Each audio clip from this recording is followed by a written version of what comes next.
and fly away with me. Come and fly away with me. Come and fly away with me. Hi, I'm Laura. And I'm Jessica, And welcome to Nomads. a podcast about international teaching, travel, and life. We met in our undergrad music program in Minnesota, and we're now both international music teachers. I just came from Kazakhstan and am transitioning to teaching in Panama. And I just came from Turkmenistan and am now going to teach in China. Yeah, and right now, Laura and I are both respectively chilling out in our parents' houses in our hometowns in Minnesota for the summer. We love it. This week, we're going to talk about what it was like to teach music online for the last couple of months of school this year, and the challenges and successes possibly that we had. Yeah, and this week is extra super special because we have our first ever guest, our friend Sam. Hey, Sam. Woo! Oh my gosh, hello friends. I am so honored to be your first guest. Yay! Really setting the bar low here. I'm just kidding. Well, you were our first choice. Heck yeah, I love it. Honor and blessings upon everyone. Thank you. Thank you for having me. I'm excited to chat. Yeah, we thought for those listeners who don't know who you are, you can give like a brief lowdown on like I guess how you know us, and then like what you're doing with life. Sure. I met these two fine ladies. I went to high school with Jessica in middle school. We became friends in 8th grade and still going strong. And then I went to college with both of them. I met Laura my 3rd year of college, I think. And then Jess, after you transferred, we lived together for a couple years, and yeah, just been music buds and band buds and friends since college, and it's been great. Yeah. Amazing. And what do you do now? I am a band teacher in the Osseo area school district at Maple Grove Middle School. Woo! Dream job. Ooh, Honestly.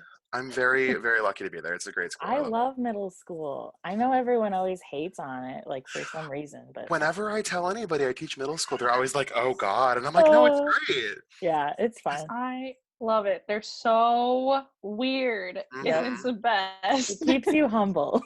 Right. Yeah. And speaking Can't have an like, ego. yeah, and like I'm a ridiculous hooligan, and they're ridiculous True. hooligans. So just Yeah. it matches up. I love them.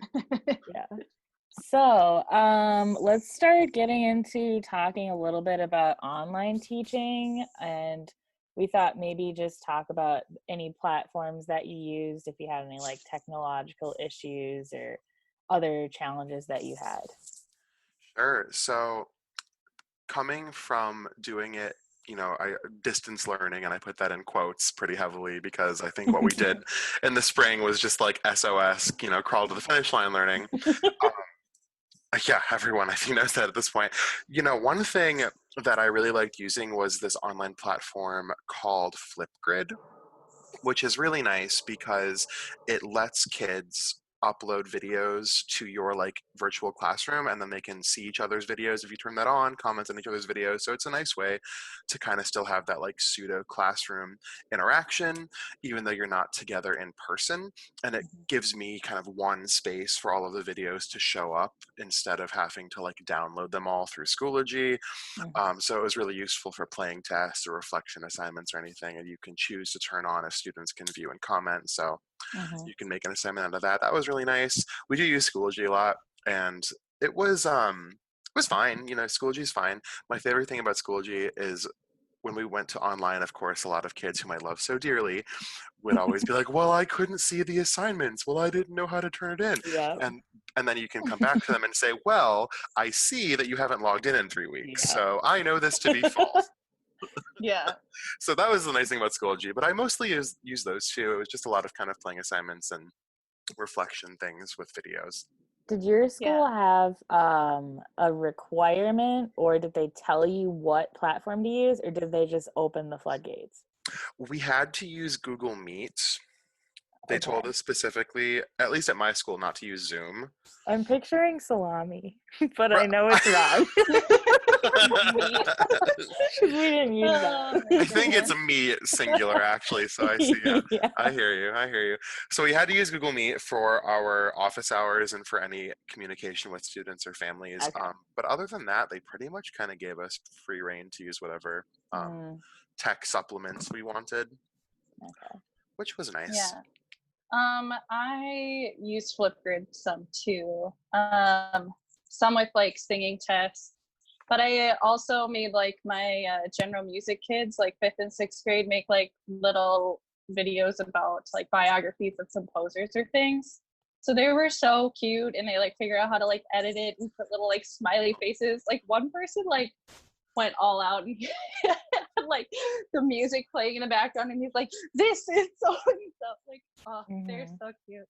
I love that. And then we were a Microsoft school, so you had to use Teams, and I did most of my calls in Teams too. I know some other teachers use them, but I kind of stuck with Teams because I could just call and schedule from the class I already had. Mhm. I mean, it was a learning curve compared to because I've used Google Classroom, but overall, I mean, at the end of the day, it was fine, and it does about the same thing.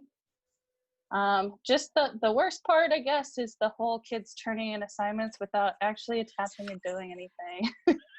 Like, It's turned in and nothing's attached. They're like, I turned it in. I'm like, technically, but there's zero work. I think most of the kids that I had that were doing that, well, a lot of them were younger, like, 8 or 9 years old. And I think they literally just didn't want to keep getting that notification, and they knew they weren't going to do it. So they just clicked turn in. That's different Yeah. from thinking or trying to fool the teacher. If you just say, screw it, then whatever. I mean, I had a couple kids who did that. It wasn't like the majority or anything, and most of them like would do similar things in person if we were in Right. person. So I was not surprised by the kids who did that. Yeah, same. Well, yeah, so I use Flipgrid only for like the very end because I wanted kids to finish the units. Like some of them had kind of gotten a little watery in like the quality of their assignments that they were turning in, and I really wanted to close the unit. So I'm like, let's just make the final assignment like a big bang, and if they don't do it, then they don't get a grade, and if they do it, then they get an amazing grade. So I did that a little bit. One girl even recorded the video on TikTok because she had her TikTok name in it. And so she Oh wanted to no. use like the green screen and stuff. It was amazing. It was so good. Like she taught me about a composer on TikTok, and it was amazing. But yeah, we mostly use Teams, Zoom. I think my biggest challenge was, well, other than the internet connection for the kids, was keeping the students accountable. And we ended up having we took all the local staff in pairs, because we had local staff in pairs still in Turkmenistan, and then pretty much all the expat teachers at home. So it was almost like two schools. So everyone that was in Turkmenistan was assigned a list of kids that they had to call every single day and ask them about their assignments. So that helped a lot. But I also felt kind of bad for those teachers having to call the same 2 or 3 stinkers that never even picked up the phone. Like the parents would ignore the calls, and I'm like, oh my gosh, there's just nothing we can do. I think we ended up starting doing that towards the end, but it was just like kids that were like at risk in like more than 2 of their classes or Yeah. something, or more than 1 of their classes. So Yeah. it wasn't like every kid. Yeah, definitely. That was definitely something that was really a bummer about the whole thing. Is we had a handful of kids like you two are talking about that just like dropped off the face of the earth, Yeah. and that made me so sad because I missed seeing them and making music. But we'd call families and we'd send emails and just nothing. Yeah. Which was, yeah, the accountability piece really got lost. And at that point, the hardest thing for me with that is kind of accepting, like trying to accept that it's not anyone's fault. It's not Yeah. your fault for not being engaging enough. It's just what's going on. So Yeah. hopefully we won't see that anymore, but Yeah, because I hate to like not let a kid pass something, but it's like I had to just be like, no circumstance, and like the parents will understand because their kid hasn't done it, and so Yeah. It was so tricky too, because on one end of the spectrum, you'd have kids that I knew from talking to their parents, their mental health just like exploded, and they couldn't bring Yeah, themselves to do right. anything. And that I totally empathize with that. But on the other end of the spectrum, I had some kids who would like throw their friend under the bus and be like, "Oh, he's just on PlayStation 4 all day," Mhm. and I'm like, Yeah, "Oh, fun." some of my students would do that too. They'll be like, "Oh, I just saw him biking around the neighborhood outside." Like, I'm like, cool, Yeah. cool. We had kids like that, a couple, whatever reason, mental health, or just like Yeah. one of them, oh my gosh. One of them waited until we had like prepped the parents, we had talked to them, we had sent home letters like, this is happening. Online learning is happening. And the next week, a parent was called and they were like, oh, would this be a good time for me to buy a computer? They didn't have a computer. I'm like, oh my gosh, you had so many weeks for this. But that wasn't really, I guess, a big issue. Right. They figured it out. Yeah. How was that for you two? Because one thing that made my job, I mean, easy is not the right word, but one thing that kind of was in the pro column for us going online and maybe going online again, depending on what happens, is our district is a one-to-one Chromebook district, Mm, which made it, that was helpful. yeah. Do you two have tech at your schools like that? We were offering kids to like pick up stuff because we have Chromebooks and like iPads, so they could have elected to pick up something if they needed it, but each kid doesn't have their own thing. Generally, our school, all the kids have their own devices. Yeah. Sure. I mean, I would say like some of like the teachers' kids or like local teachers' kids maybe wouldn't, but again, then they had the option, or they have a device but they're sharing with like other kids. That was more the thing for me, was like some people were in like bad internet places, or they were sharing the device with like two siblings or something. So it was more of like that piece than them having a device, I guess. Sure. Yeah. We had something the first week that we went online, which was the first week of April, and then the last like 2 or 3 weeks, so like May, June, where there were limited times and there was like a huge schedule of which kids could actually come to school for like 1 to 2 hours. They had to stay socially distanced, but they had like a mini schedule. Like for the elementary kids, they would have snack and like a time away from screens to do any worksheets they had that were physical. So I think that was really good for those kids. But they could check out stuff too. Most of them honestly did stuff on their phones, and most of the high school kids did stuff on their phones. I'm like, whatever, that's fine. I don't care. Right. If it works. Yep. Mm-hmm. Well, other successes, like anything that you really feel was better, maybe for online teaching? Or I don't worse? know if I would say better, but I definitely had some things that were like fun. Yeah, sure. One thing that was kind of, I hesitate to use words like nice or good, but one thing that was maybe a pro Mhm. of online is that it gave me a lot of opportunity to look at students' work more individually, wherein, a band rehearsal, you're hearing 60 kids at once. It's hard to kind of pinpoint in the moment who's where they should be, who needs work, who needs help. So the amount of individual playing assignments that I was getting gave me a really good idea of where kids were, how I could give them some supplemental work to hit those areas that they need some growth in. So that was really good. A little bit more focus on the individual rather than the full band, Mhm. which was really nice for me, because honestly, one thing that is great but also challenging about my job is I have 400 students, and it's tricky. Yeah, it's many friends. I love them, but many friends. So it is tricky sometimes, in an 8th grade band of 64 kids, to know exactly where each and every one of them is all the time. Mhm. So that gave me a really good idea of kind of, okay, who needs some supplemental help as they go into 9th grade next year. So that was a good thing. Mhm.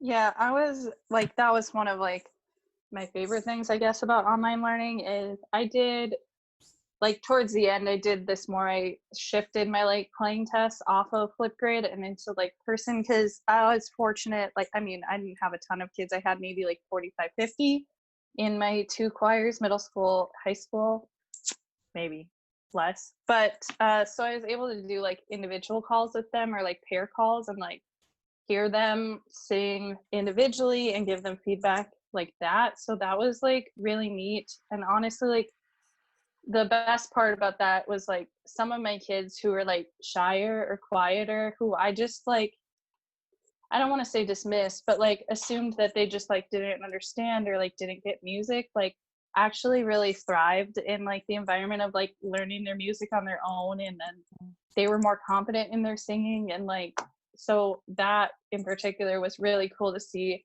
some of those like quieter kids like really shine in a musical way during the online learning. Yeah, big time. Yeah, the kids who actually liked online learning the most for me were the ones who were really independent and like immediately would understand something. You like start giving the directions and they're like, okay, I get it. Shut up. I want to do the work. So now they can, you know, like they can just go ahead and do it.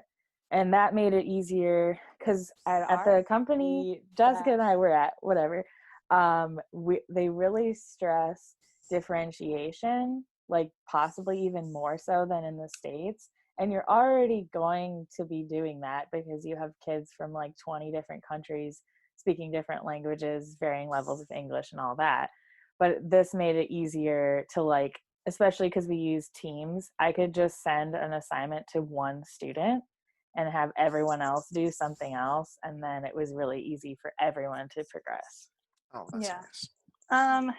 Something else, I guess, that's sort of a success. I feel like I just like learned more online things and thought more creatively. So even when we're back like in the classroom, there's still some like digital things I can like implement. Like I had my kids do like a mystery online. It was like who stole like the food or something like from the campsite or something, and they had to like go through, these are like upper elementary, and do like different like listening and identifying treble clef notes. So like something like that I hadn't tried before, so it was like cool to just like find these different things. Yeah, I thought things were even quicker for me to prepare so I could do more because I already know how to use a computer really well. I'm like, oh, I'm going to create like this big thing that involves me to like download a lot of videos and, you know, do stuff that normally I wouldn't have even the class time to do.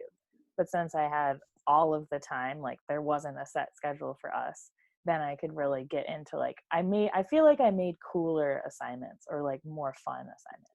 Yeah, I think my assignments for my general music were like, I don't know, more fun than like normally around the end of the year we're just like practicing and prepping for a concert. So they got to do like a wider variety of things.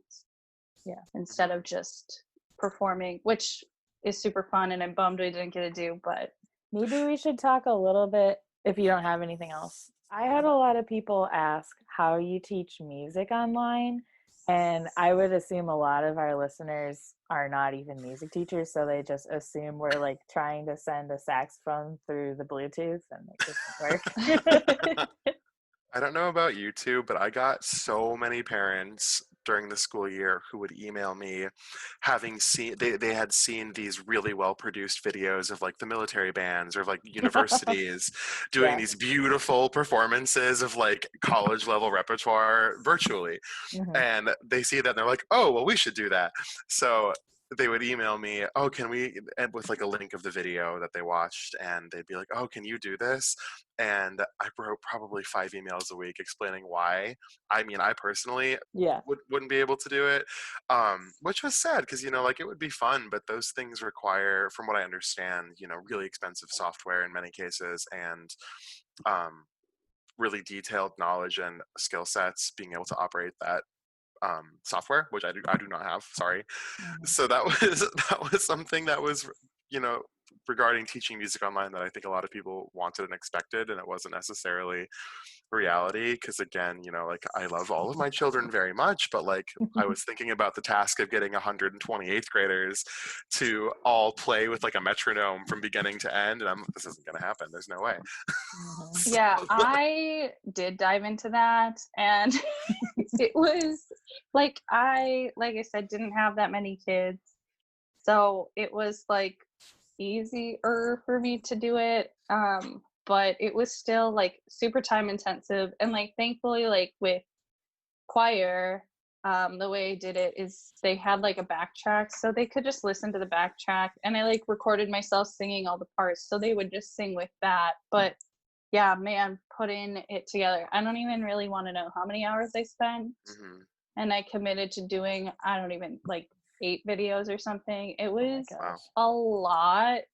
I mean, I'm glad I did it because I don't know. It's sad to like work so hard with my kids and not be able to see them perform, especially since it was like my last year there. I really wanted to like hear them all together, like selfishly too. Like, and I Mhm. like editing videos, but it was a giant undertaking. And if I had more kids, I don't think it would be possible.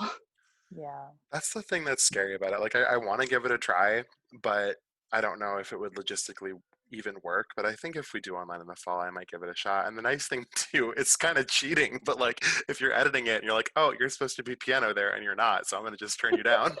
Yeah.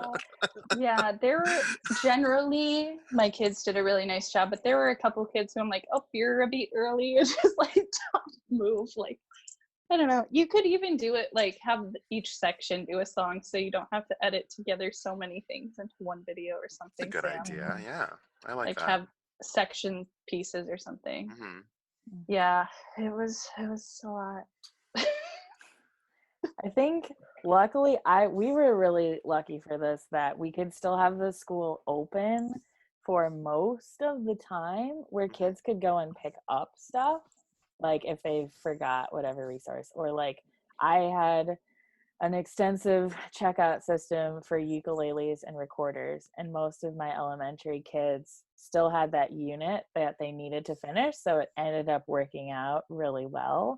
But for my high school kids, and that was like my biggest heartbreak, is that I didn't get to do a final concert with them, because last Yeah. year was the first year that any kids at that in that country had band, probably. So this year was like my first real year. Like at least kids kind of know what to expect. They know who I am from seeing me around at school.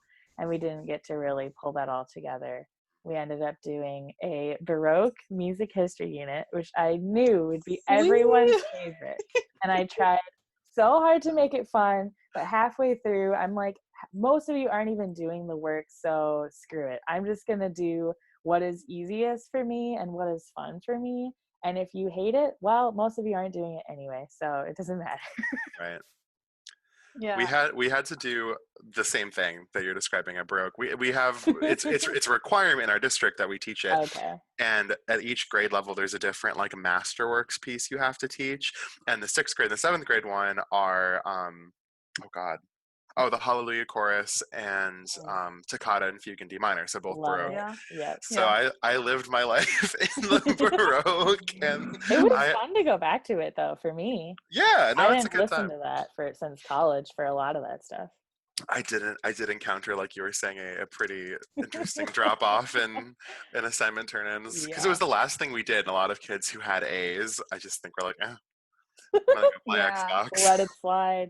Yeah. Yeah. No, with choir, they have like between 4 and 6, depending on what year they're in choir, like different genres that they have to do. But I always try to do them like in the middle of the year, because I mean it's not fun to end on it. Or if I end on like one, it's like pop music or like musical theater or something. Yeah. Try to not do like Baroque or classical in the end. Oh, I before I forget too, we did like this giant like art and music showcase too online, which was also another big undertaking. So I mean it was all of elementary, but I only taught 5th and 6th grade, so all of my kids had to do something related to music. So a lot of them like sang or played instruments, but some like built instruments or made like little electronic songs on like Chrome Music Lab.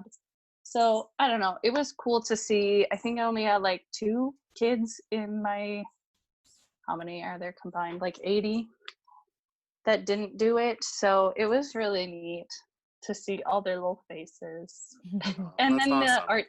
the art teachers did stuff too. And then the lower elementary could just kind of do whatever. So I don't know. One of them, I think, did like a gallery walk of their art and like pasted it around their house. Like, it was so Cute. sweet. That's so cute. Yeah. I don't know what else success is. I think that's like kind of about it for me. Yeah, we could talk I'm sure about. there are other small things, but I mean, Oh, as far as the big things. one thing. Okay, Yeah. this ties in with it. successes, but also back with technology Okay. Okay. from before. One thing I really enjoyed using is a website called Sight Reading Factory. And it normally, and I'm not sure what they're going to do in the fall depending on the situation here, but normally it's a subscription fee to use it like per student, but they waived it. Mhm. Yeah. So it was free to use at the time, and it's really, really cool.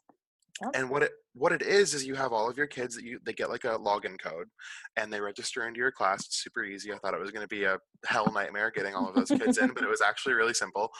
And what it does is you can use their pre-made difficulties, or you can set your own difficulty level. And what happens is kids go into their assignments, and it generates an 8-bar excerpt for them based around the parameters you set, and it's sight reading. And you can give them a certain number of attempts before they can submit it, and they just sight read, and it changes the exercise every time, and they can, at the end of each exercise, listen back to how it's supposed to go and compare it with what they played. And it was super, super fun and interesting, and a lot of kids seem to really get a lot out of that because they have never been asked to explicitly sight read before. So I thought that would be a fun lesson to do and kind of tie it in with the STARS sight reading method. And that was really successful, and I heard a ton of improvement in kids playing after that unit. Good. And it was really interesting because as the teacher, you can see how many attempts were put in. So of course, on one end of the spectrum, you'd see a kid who put in 1 attempt and it wasn't very good. And on the other end, I had kids who put in like 60, 70 attempts, which prompted me to be like, please don't do that. I love that. That's amazing. Like, Not sight reading anymore, though. no. But no, I thought the same thing. And actually, Okay. a learning opportunity for me, Laura, is that I thought, having never used it before, they got the same excerpt and they could practice it. Oh. No, it changes every time. Just the same skills tested? Yes. Okay. Yes. Cool. Right. So you'd have kids who put in because that one of the learning opportunities for me was initially in the assignment I had set 6 attempts, thinking that they had 6 attempts to work on the same excerpt. No, so I got a couple emails from panic students who were like, "Oh my God, this is so stressful," and they explained what was happening, and I felt terrible. So I changed it to unlimited attempts, but then I still got those same kids who put in like 70, and I was like, "Oh my gosh, like your work ethic is amazing, but wow, unnecessary." Right, move on. Move on. But that was a really cool unit because I think those sight reading skills carried into the rest of their playing for the year, and I noticed marked improvement in lots of my kids playing. So that was really fun. I know I didn't personally use it, but our band director did. I know Smart Music was also doing like for free during the spring. So I think they have some sight reading stuff, but you could also like play along with like the recording of the whole band depending on what pieces you picked. So I mean, that would be cool too. The thing I'm interested to see is our district, all of the music teachers, we voted a couple months ago on what tech we wanted to use in the fall. So we had a choice between Sight Reading Factory, Smart Music, or something called Soundtrap, which I personally never used, but a lot of our general music teachers in middle school use it and they really like it. So I'm interested. I've heard good things. So I'm interested to see the feedback and what we end up with, but be a fun surprise in a week or 2. Yeah. Yep. Life is full of surprises right now. Hopefully they keep doing like the free stuff. I know it was mainly, I feel like, because it was in the middle of the school year and everyone was freaking out. But like we're still in the same situation. We don't have money to buy these new programs that we weren't really planning for. Right. Or at least like a discounted rate. I think that would be compelling. Yeah. Not even just for music services, but for a lot of stuff. And all that stuff, Right. like smart music and everything, I feel like they're pricing it for districts that want to like have this student fee, Mhm. but we don't have that because it's a private school. So the parents are like, I'm paying $20,000 and you want more money from me? Yeah. Mhm. Should we talk about stuff for the fall, like goals or Yeah. whatever? Yeah. So like for me personally, I mean, it's gonna be a whole different challenge. And I know Laura, you're in the same boat, and I've told Sam this too, but like at least we had like that foundation built with our kids before we went online. And so now uh we I mean even you, Sam, you have to meet a new batch of kids, like all online. So I'm like curious to see how that goes. But I feel like better prepared. Something that I kind of struggled with was trying to like figure out like a schedule for myself and the kids and like the amount of work and that kind of thing. And I would be answering like my students literally whenever. So I think having like more concrete schedule and stuff and expectations about turning in things, like that's going to be a lot easier, I think, and to help set up the year online better this year. Mhm. Right. So those are my plans. For anyone who does not know this, in Minnesota, they are asking us to prepare for 3 scenarios. The first of which is entirely online, the second of which is entirely in person, and the Mhm. third is like a hybrid model that includes elements of both. And they're saying that you should be prepared to switch between the 3 as the year progresses, depending on what the virus looks like. Um, but one of the biggest concerns I have, like you just mentioned, Jess, is starting a new group of sixth graders online. The kids that I've had already, I'm not as worried about, but I'm really concerned. And honestly, it's my biggest concern is building that rapport with Yeah. a huge group of sixth graders virtually, not getting that one-on-one experience. And I mean, I obviously think that playing an instrument alone is fun, but for middle school kids, it's really about the Mhm. making music together The and be community. Yeah. right, exactly. So I'm hugely worried about having a group of sixth graders where several of them leave the program because they didn't enjoy doing it alone, and then Right. having that affect our band program all the way through 12th grade for like the next 7 years. That's a big concern of mine.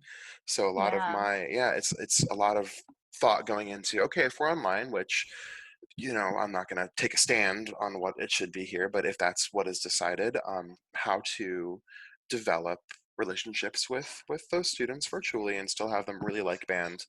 Yeah. Well, and we're trying to, I think right now there isn't like middle school orchestra and there's not choir at all in person. So our plan was like to try to develop those programs this year with like choir being an after school program. So if well, I mean, we are online. So like we won't have the chance to start that. I mean, or we'll have to be creative. The kids take like an exploratory class. So we're trying to make that more geared towards each of the different things like instrumental, general, or choral, so they'll get like a choice to hopefully within a couple years or maybe even next year start offering ensembles. But yeah, I'm worried that it's gonna affect like kids' interest in doing it when we get back face to face, Right. for sure. Well, hopefully you can change how the kids enter those classes. Like they like make a beginner's class that's like somewhat outside of their ages. That's what I ended up having to do because I had different kids of different ages, like that had no one had ever done band before. So we just had to lump them all together. Right. Then they Yeah. could try it again. Yeah. Well, and I'm worried about like logistics of instruments too. So we'll see how that all goes. It's going to be a fun bundle of surprise. Yeah. Yeah, yeah. I would Laura, what about you? I What are would things you're taking with you? well, I was like kind of looking on Pinterest. There's a lot of stuff that's it's like we're already past that. If you were a teacher in the spring, you know how to use Zoom or you know how to use like those basic technologies. So I pretty much just Mhm. ignore them. But then one caught my eye that was like rules and procedures for online learning. And I didn't ever really establish that because the youngest kids that I had last year were 8, and their homeroom teachers were really on top of that. So in some ways I don't really have to worry about it, but I know for this year that I'm going to have online rules and procedures and in-person rules and procedures. And I haven't even really thought about the online ones, but to know that Yeah. there's going to be both, I'm kind of worried about that. Like it's Yeah. almost like being a new teacher again, you know? Mm-hmm. You don't really think about that, when you have, of course, your in-person procedures, and I can speak from my personal experience Yeah. mostly all around, like, hey, you need to not talk when I'm talking, Yeah. which is no longer an issue on Zoom because everyone's muted. So thinking about what online procedures you should set, I hadn't even considered that until it became glaringly apparent that it was necessary. Because Right. I'm going to be teaching live Oh, to all kids.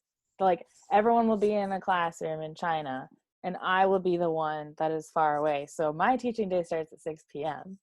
And so to like there's gonna be, I guess allegedly there's gonna be a para or a helper in every single classroom to help like physically guide students through some of those things. Like I'm not gonna have that, I forgot what it's called, but like when you stand next to the kids who aren't doing what they're supposed to be doing, like the space The like thing. proximity. Yeah. Yeah, proximity. I'm not gonna have that. I'm not gonna have a lot of my go-to. Like if I glare into the screen, are you gonna know who I'm looking at? No. right. So I'm not looking forward to that. But a couple of things that I learned, trying to be more positive. Number one is I still need to give positive feedback. And I gave, like, Yeah. I would do like once a week, just randomly message like 5 kids, even if they were doing a horrible job. Just like, hey, keep going. I know you're probably trying really hard, maybe not in my class, but like keep going, do whatever. And a lot of kids were like, thank you so much. Like, it's been really hard and stressful for me. Or like a lot of them I learned from that were neglecting their own work because they were helping their little brothers or sisters complete stuff. Yeah. So, Mhm. Yeah. positive feedback, and also screen recording and make everything a video so that there's no possible way for kids to BS you and say that they didn't see something or they don't know how to do it or whatever. Eliminates some of those. CYA. Yeah. Big time. So wait, you are teaching live, but in China. Live from somewhere in Minnesota. Girl, I'm going to send you a gift basket of like Ambiens and Red Bulls. I want to do like the sign up or the beginning thing they have in SNL where they're like live from the studio. This is Saturday night, and I'm just gonna say something like that every day. I love This is Monday night. Oh wow, Monday night for me, Tuesday morning for you. I'm ready. Yeah, I don't envy you. I haven't heard the specifics yet for by district, but even if it is live, we're the same time zone right Yeah. now, and then daylight savings it'll be 1 hour. So Yeah. worst case is still not that bad. I'm kind of excited though. Like max it'll be 1 year, and it will be just a weird challenge that everything else, well, I guess everything else will not be normal, but it will be a weird challenge. I'm ready. Yeah. Yeah. You can go out and do whatever you want all day long. But the thing that's gonna suck is like I will be now working a night shift, like going Yeah. back to basically the lifestyle of like a server or whatever, and like wake up at like noon and then do whatever and then try to stay awake past midnight because I teach until Right. midnight. So I'm not Well, gonna. your body will adjust. It'll suck right away, but I think Yeah. you'll get used to it. And then maybe by the time that I go to China, my body will be living in that time zone, so I There, won't have jet lag. you'll be ready. You'll be ready. I don't know. So your schedule is six to midnight? 6 to midnight is, so we'll have allegedly an average of 2 preps a day, like we're supposed to. But that could end up being different based on other people's schedules. Because I don't know how that's going to work, because in our school system, we have set protected times, like reading and math are in the morning. So you can't put specials for any age in the first 2 periods. So I don't know if they're messing around with that or I don't know. But Wait, that's for what I was any told. age? Because I have like my high school and middle school kids in the morning. It's Our just school elementary didn't for do where that. I was anyway. Yeah. I think the company policy is vague enough that some schools twist it as much as they can, and some schools are like, no, we must follow. I think we had to just because we had more kids, so they Yeah. can't like Your physically school's have bigger. everybody in the entire school do Yeah. English one period. Yeah, that's why I ended up teaching IE the first year, because otherwise I was going to have those 2 preps every single day plus normal preps in the afternoon. So it was not full time. Mm-hmm. That really is like restaurant life, Laura. I'm ready. As long as I don't have to touch other people's food, I guess. Right. It's for the Call your best. prep side work though. Oh my gosh. I would be like, I'm getting cut at midnight. Oh my gosh, it's so early. No. I love that. And I'll call the kids my customers. Probably shouldn't do that. Today's specials are this, and you can list the learning objectives. The soup of the day is music theory. The soup of the day is the notes of the treble clef staff. And no, we don't take discounts. Nope. We don't take coupon. You must tip 20% on parties 6 or larger.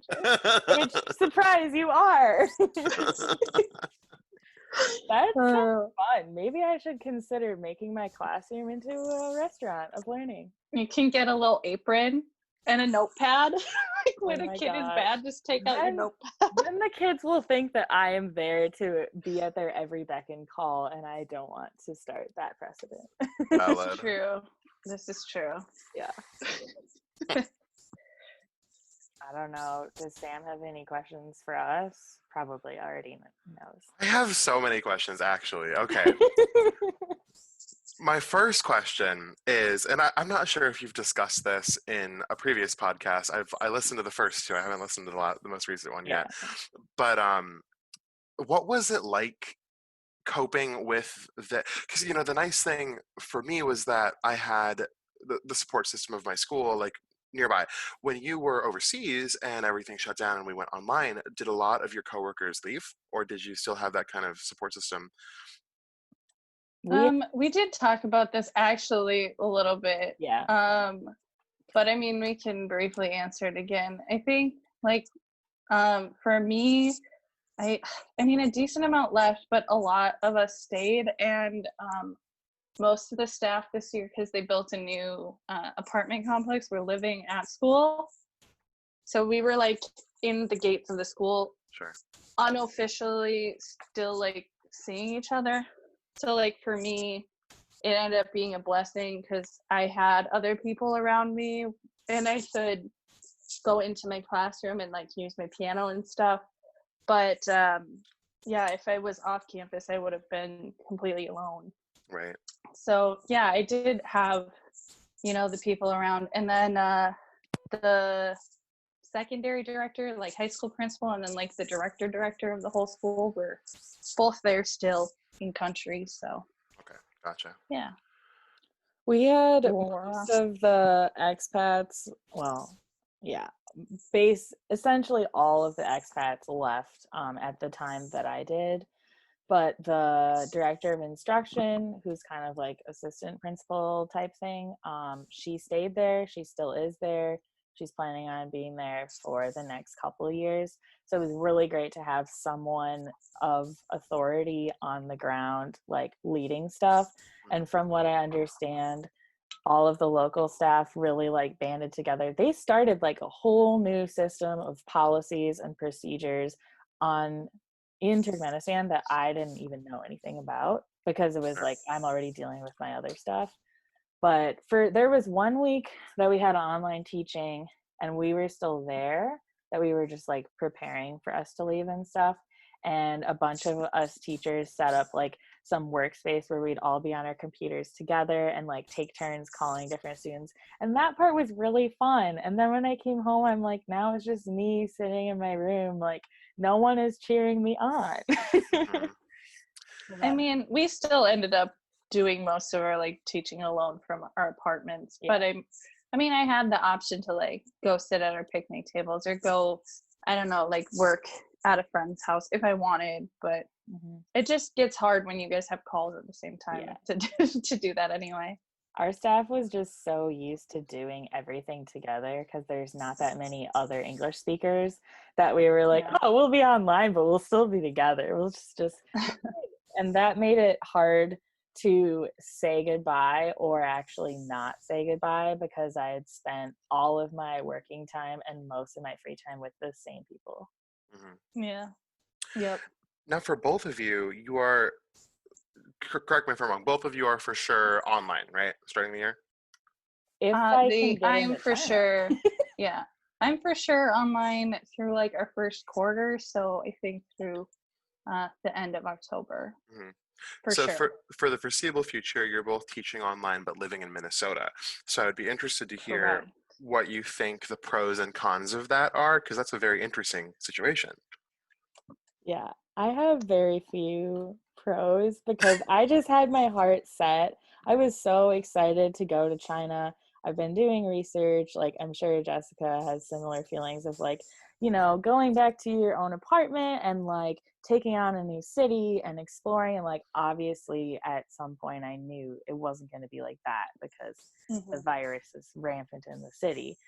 But now I'm like, okay, so I feel like taking a step backwards. Like I was done with this state and this country for the most part, and now I don't really want to be here. Right. Yeah, I mean, Laura's been back since like March. I've only been back like a month. So, I mean, like I'm okay being here a little longer. And because Panama is really strict. I think I said that in this podcast too right now with the quarantine. So I don't super want to be there to only be allowed to leave 6 hours a week because I can't meet anybody. Like I still am excited to go. I just hope it's sooner rather than later. Right. But yeah, it's kind of put a dampener on on it for sure. Because if I went right now, I would be quarantined in my apartment, only leave 6 hours, can't meet anybody, don't know where anything is. Like, so that would be really difficult. It's very different than going right away with all the new teachers and yeah. And because my school is in China, they're starting to like reopen stuff again. So I know for any teachers that are still in country, they will lead their classes somewhat normally. Like they will go and see their kids face to face. I know they had some new policies for masks, like they didn't have to wear them everywhere forever all the time. There was like some certain times you didn't have to. So it kind of sucks knowing that I could have like something relatively normal, but just because I don't have a visa yet, I can't go there. Right. Yeah. It's interesting. I am. Oh, sorry. Oh, go ahead. No, you're good. I was just gonna say, like the plus though is like I'm glad I stayed in Kazakhstan during it, even though like partly I couldn't really leave, but like because it was so much easier because most of my kids were still in Kazakhstan or they were only a few hours away, and I'm glad that Minnesota's the same time zone. Like I would be even more eager to like jump off even if I had to do quarantine if I was like in a situation like Laura where I was gonna be almost opposite. Yeah. It's got to be, you know, interesting and challenging. Kind of you're living here and you're teaching in another country and trying to reconcile the two very different situations that we're in with COVID. Because I'm sure Laura, what city are you teaching in China? Shenzhen. I'm sure Shenzhen and Panama are both in very different places than we are here. So like trying to balance what's going on personally, like with your living situation and what's going on professionally with your teaching. That's weird. That's a very unique situation to be in. Yeah. Well, and at least too, when I was in Kazakhstan, it was similar, like lockdown wise. I think Kazakhstan was maybe a little bit harder on like where you could go and whatever, but they were both similar. Like lots of things were closed, like whatever, only go out for mandatory trips. So like even my kids who left, they were still in like a similar like mindset situation with the virus where my kids in Panama, like trying to relate to them literally not being able to like hardly ever leave. Like it's going to be really difficult. I'll just Right. try to allow them more grace than normal. I hear that. Yeah, I'm starting to think about like the cultural differences too, and that's just another layer of like it sucks that we won't be able to be there in person for day one. Like I really don't know that much stuff about China compared to like thinking about all the things I learned in my first 2 weeks being in Turkmenistan when I didn't even have to teach yet. I could just focus on like learning a little bit of Russian and trying to buy groceries. And now it's just the whole timeline is going to be messed up. Yeah. Yeah. Just Oof. one day at a time. I'm trying to just like, what do I need to do right now? Yeah. I know, like I mentioned before, we get our announcement for Minnesota on Thursday, and each waking minute of my life right now is just extreme stress and anxiety. Yeah. Our listeners of the future already know the verdict. That's oh Yeah, my god, it that's goes on Friday. Yeah. So, all right. wow. We'll see where we're at. I've kind of resigned, and I hate to sound pessimistic, but it's not going to be perfect either way, you know. Yeah. So No. I've kind of just resigned myself to the fact that whatever happens, and if I can make it through this year, or if we can make it through this year, hopefully the rest of our careers will be smooth sailing. But I'm looking forward to knowing, because then I can actually act upon the information I have rather than speculate about everything. Well, yeah, there was a lot of speculation for me, so I just like actually like formally got an email like today. So yeah, just like the stress of not knowing. So at least now I know like we're online until then.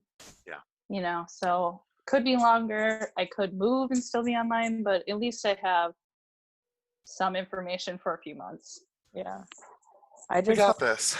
I just hope for your sake that the parents will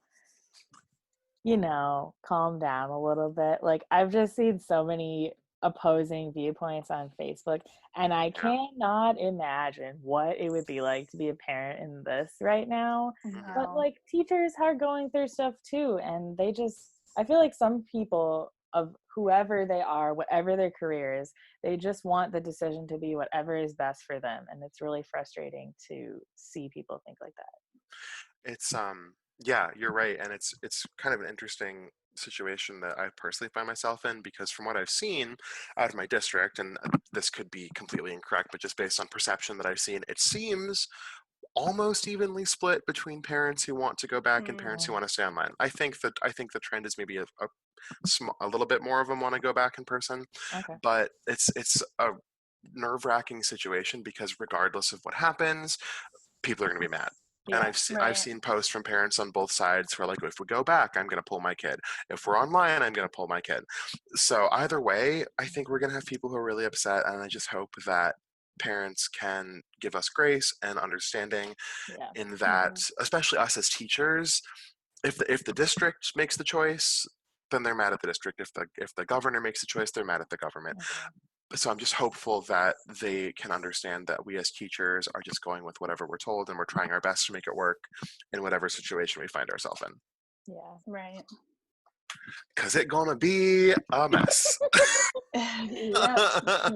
No way is ideal, and we're just doing our best. We'll see what happens. Well, thank you, Sam, once again for joining us. Thank you so much for having me. It was fun to chat. Yeah.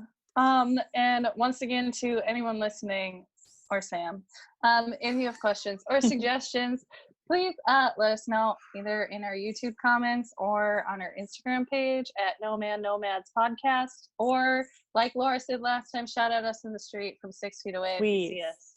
I would love any form of human contact. That's not my mother. Not physical. Yes. Yeah, maybe not that. Well, thanks for listening from wherever in the world you are. And we'll catch you next time. Bye. Bye.